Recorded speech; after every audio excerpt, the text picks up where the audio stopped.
It's about time I get a video up. Hello, welcome everyone. My name is Bruce Swartz. I'm in Montreal, Quebec, in the country of Canada. I study ufology, I study astronomy. I have a lot of captures of UFOs, unidentified flying objects, lights that are on the surface. Let's analyze. This one is arriving on the edge of the east side of the moon, which I was able to capture. But whatever it may be, look at the haze or rain or cloud or formation and lights, and look at all the activity. Look at everything that's going on. Not the activity, but look at the movement of this object, what it's doing as it's plunging into the cloud. When it arrives, you can clearly see it's not like just some type of ship. So long me, right? There's the light in the background, which was a very important capture, which I tried to explain to everyone, that these UFOs are lighting up the edge, the whole edge of the moon. And there's a second one coming in, more lights in the background. So you know what, guys and gals?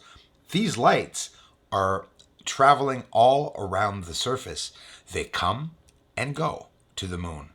Different sizes, different shapes and forms, different speeds. Some of them have smokes coming from them. Some of them are continually illuminating themselves. But look at it arrive. Look at it here, ridiculously pressed up. Look at the field of energy that's around it. Just looks like a storm or an explosion or something. Could it be an explosion? We're looking at it directly, live, in live footage, pressed up probably as close as I'll ever be able to get. And what is that giving us by pressing in closely is showing us the details of this event. What are these patches? It's driving me nuts. If the image is clear, but there are only patches that are blurry, it's because there could be movement in those patches. It could be smoke billowing from chimneys, whatever it may be. Sinus iridum. That's why they didn't land there. Look at all the pieces on the surface. That's pretty trippy, being able to see that properly like that. And there's, back to the UFO, still another scene here, trying to filter. So what I'm doing is I'm trying to filter to see what that object is doing, if it's more than one object. And we're getting a pretty good glimpse of this unknown event occurring on the side of the moon, on the east side. But again, I'm showing you that there are other lights along with them. And now a complete other event are these lights that are on the surface. Do you see how they are the same lights? They probably are the same lights traveling around the hazes on the surface. There's an interaction with these UFOs on the surface too, meaning the lights, smokes, and hazes are linked or relayed to these UFOs as they lift off. There's one going over Eratosthenes that I recently showed everyone. All the craters are surrounded, right? They have this activity of objects, whether biological creatures, humans, or aliens. It's one of three, definitely, right? Which, I don't know. The Apollo 17 landing area, a very hard area to clarify, obviously, to see the details, but here it is. In the darkness on top there is where they would have landed. We can't see the surface there. But now I want to show you, I've mentioned it before, please take the time to pause it. This frame right here, this one. Please do anything you can to see those three lines connected to that white power source. Listen, Apollo 17 declared having landed right underneath those lines. So someone has to talk about this for sure there. There's one thing I can't help but wonder, is because of what I found in my research, I can't help but wonder, we talk about missing people, we talk about people getting abducted from aliens or UFOs. Now, that gets pretty sinister. And this story can go many ways, right? It could be a beautiful thing that's on the moon. It could be a horrible thing. It could be related to us. It could not be related to us. You just saw some mining equipment here on Earth, obviously. It was not a clear shot of the moon, I wish. I'm not wishing for things to be up there. I'm wishing for people to see what I'm seeing in my own footage that brought me to the conclusion of mining and stuff like this. So these big objects, often I have this in my head that I try to imagine them being on the surface. And when you look at the surface, especially in a few areas, so we saw this the other day. I'm not going to bore you.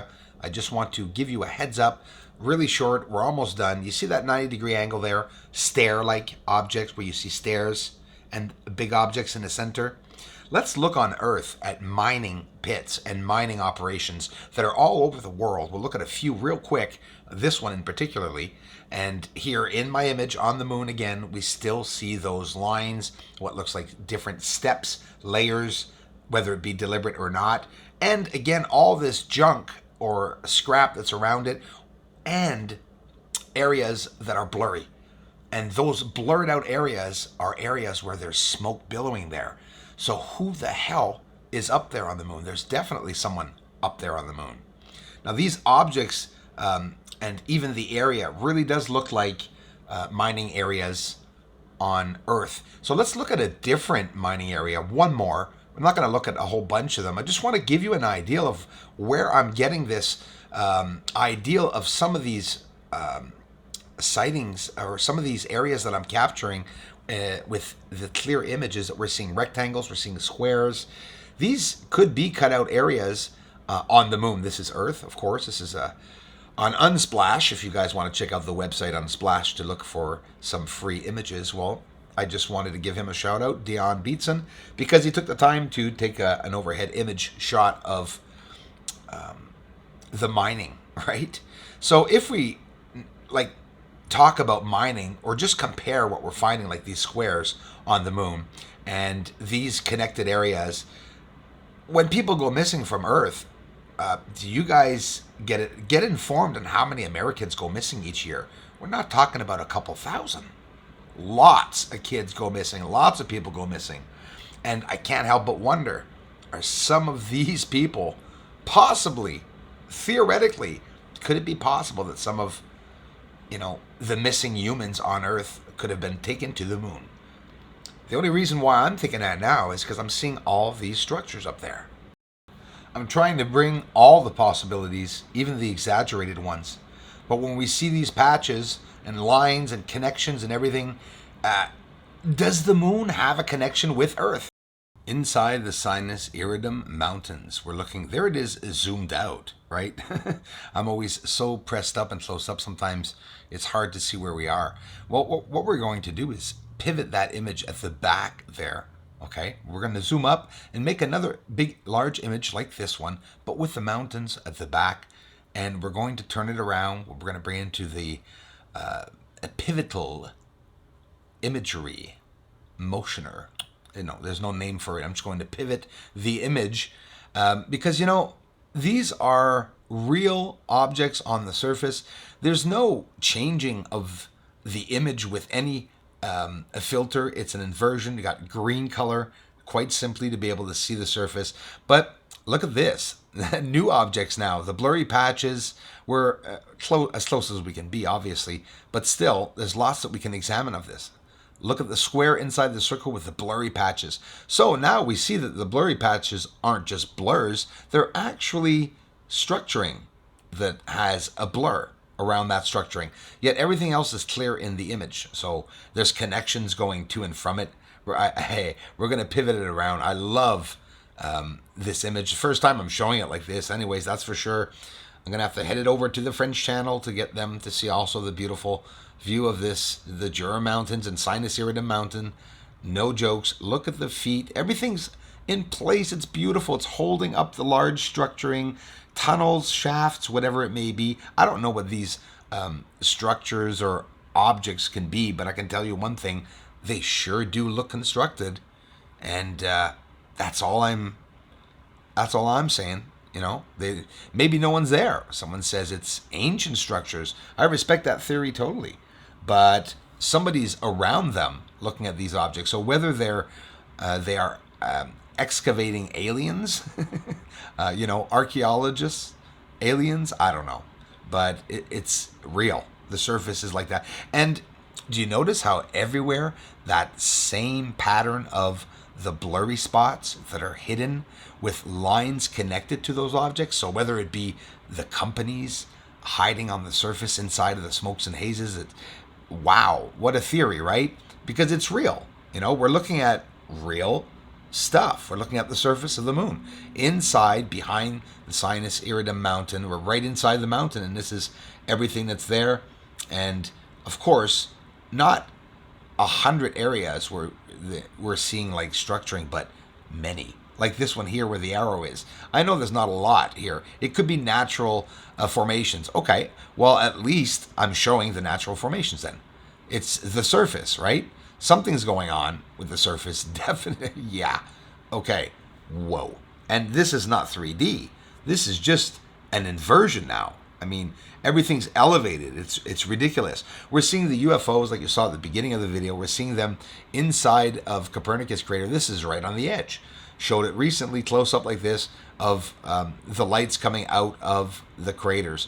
So we have more than enough proof to know that there's definitely someone up there, or even scarier, maybe biological creatures. Maybe, they're talking about it in the air of Venus now, in the atmosphere, middle layer, phosphine, which, organic life is what that comes from, or chemical products that we produce here on Earth, because if it's not supposed to be around a rocky planet either, phosphine.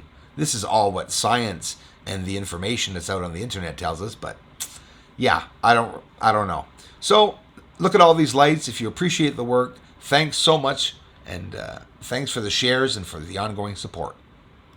Dale Adamson, I read the message, man, on my event. Thank you so much for the generous contribution. And of course, C. Crawlface, guys, thanks for being a part of this community. Dale, looking forward to interact with you. Thanks so much for the ongoing support and the generous contributions, guys. Thank you for the ongoing support.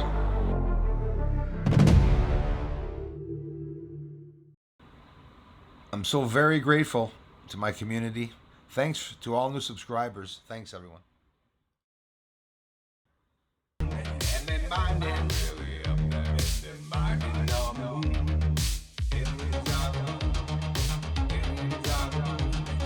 Fire,